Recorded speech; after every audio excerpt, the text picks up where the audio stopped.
The red panda. The red panda lives in the forests of South Asia. It looks very different to the famous black and white giant panda. For a start, the red panda is much smaller. With its deep red fur and long bushy tail, it looks more like a fox. Red pandas usually live alone, and they are very good climbers. Like the giant panda, they eat bamboo, as well as fruit and insects. Today, there are only 10,000 red pandas in the wild because people are destroying their habitat. Farmers cut down forests to grow crops.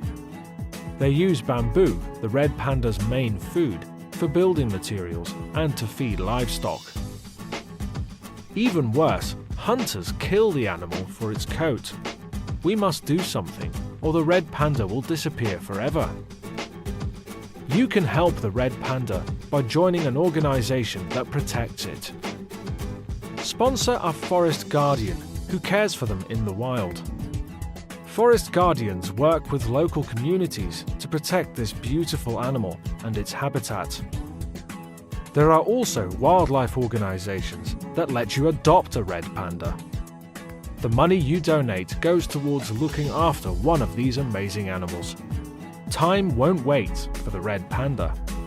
Let's act now to ensure that this adorable creature survives.